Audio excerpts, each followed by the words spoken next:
Fondée en 1969 par l'Église de Scientologie, la Commission des citoyens pour les droits de l'homme enquête et expose les abus psychiatriques sur les droits de l'homme.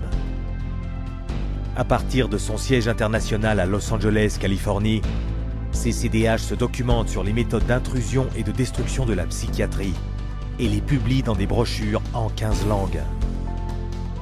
Plus de 8 millions ont été distribués au personnel médical, à des officiels, des éducateurs et chefs d'entreprise du monde entier. Au siège se trouve également une exposition de renommée mondiale, Psychiatrie, la vérité sur ses abus. Centrée autour de 14 films documentaires, cette exposition de dernier cri présente l'histoire de la psychiatrie. Depuis ses origines où les malades mentaux étaient mis en cage comme des animaux, jusqu'au dopage actuel de la société pour guérir des troubles mentaux inventés. L'exposition itinérante se rend dans des centaines de villes sur 5 continents pour que des centaines de milliers de personnes découvrent l'horrible vérité qu'est la psychiatrie. Ce mouvement mondial des droits de l'homme commença il y a plus de 30 ans, lors d'une lutte pour rendre la liberté à un individu. Victor Giori, interné de force dans un hôpital psychiatrique de Pennsylvanie. He was interviewed by a psychiatrist who said, "I can't understand a word this man is saying. He's incoherent. Obviously a paranoid schizophrenic. Commit him," which they did. Now, he wasn't babbling incoherently, he was speaking Hungarian. We filed a lawsuit against the hospital. In the middle of the case, the doctor who was the head of the hospital stands up and he says, "We want nothing more to do with Victor Giori." La libération de Victor Giori a été la première parmi les milliers de cas que la CCDH a aidé dans le monde. CCHR challenged involuntary commitment laws throughout the United States and internationally, and what we found was that people were being incarcerated without any legal rights. They had no right to an attorney. They could be drugged, shocked, lobotomized without their consent. Exemple, Australie 1977, où la CCDH a dénoncé le traitement psychiatrique par sommeil profond. Patients were being knocked unconscious with a cocktail of barbiturates and other psychiatric drugs, and they were being subjected to electroshock treatment daily, sometimes twice daily, without their knowledge. Deep sleep treatment had led to 48 deaths. La CCDH a enquêté, a divulgué ces faits et a lutté pendant plus d'une décennie pour le faire interdire. En Afrique du Sud, CCDH a dénoncé les camps psychiatriques où on enfermait, brutalisait et exploitait les malades mentaux comme des esclaves. En Italie, la CCDH s'est associée à des législateurs et aux médias, faisant des descentes dans des hôpitaux psychiatriques où régnait un climat barbare, et la CCDH les a fait fermer. Au Japon, CCDH a dénoncé les crimes financiers des psychiatres et des hôpitaux qui escroquaient le gouvernement et le contribuable. Les coupables ont été poursuivis et les hôpitaux ont été fermés. Et aux États-Unis, la CCDH a révélé une fraude d'1 milliard de dollars dans la plus grande chaîne d'hôpitaux psychiatriques du pays. 600 agents fédéraux ont mené des incursions dans 20 États. Résultat, des douzaines de poursuites, des millions à verser et la chaîne d'hôpitaux corrompus a été mise en faillite et fermée définitivement. Derrière chaque mise en garde que vous voyez aujourd'hui au sujet des psychotropes se trouve la CCDH.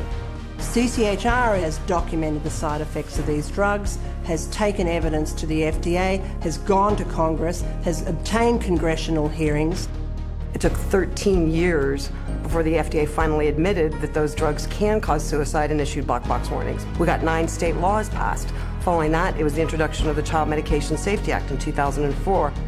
Rien que depuis 3 ans, il y a eu plus de 50 mises en garde auprès des agences internationales de contrôle de médicaments, dénonçant les dangers des psychotropes. History has told us every workable method that could be used to help people who are seriously disturbed, who do need some sort of treatment, has been suppressed and smashed by the vested interests of psychiatry and the pharmaceutical industry. The public's largely been getting their information from the industry that benefits on putting them on psychiatric drugs. It's an advertising campaign. It's not science, it's marketing. CCHR is causing things to change. by being champions for a growing number of well-intentioned people who are risking their professional careers to speak up against the abuses of psychiatry. Having that support from a group like this has made a tremendous difference in what I feel personally that I've been able to accomplish. I think of CCHR as fellow soldiers. I'm unaware of any other organization that does the kind of work that CCHR does, particularly on the scope and the level that they do. CCHR has been very effective at moving the ball down the field. One at a time, one state at a time, one legislator at a time. CCHR has had the resources to be able to teach and have legislators become more aware of what the problem with the psychotropic drugs are. CCHR has researched the issue. When you need the facts, you go to CCHR. Aujourd'hui, la CCDH a plus de 300 groupes dans de nombreux pays dans le monde. Chaque fois que les psychiatres violent les droits de l'homme, la CCDH se fait entendre partout. Des États-Unis au Japon, du Canada au Royaume-Uni, des membres éminents de la CCDH organisent des marches pour protéger le monde des mauvais traitements psychiatriques. It's essential that CCHR does their job and gets the support to do their job, because the extent to which they do, the whole vehicle that's out of control about psychiatry gets to be contained and gets to be eliminated. It scares me to think if this doesn't happen. I've seen up close what it's like. It scares the daylights out of me. You have 100,000 people electroshocked every year. You have 17 million children worldwide taking mind-altering drugs. You have people being involuntarily committed every 75 seconds, and it's all under the guise of mental health. The only way that you're going to get humane treatment into the mental health system is to take psychiatry and the vested interests out of the picture. And only then will you see people truly obtaining mental health. You have two choices. Either you pretend you knew nothing about it, or you do something about it. With knowledge comes responsibility. That's why we're here. That's why people are joining forces with CCHR. Des milliers de personnes de toutes croyances et de tous milieux se joignent à nous. La CCDH mène des enquêtes et dénonce les violations psychiatriques des droits de l'homme. Elle persistera jusqu'à ce que la brutalité de la psychiatrie et ses abus cessent et que les droits de l'homme et sa dignité soient rendus à tous. Nous avons besoin de votre aide. Joignez-vous à nous dans la lutte.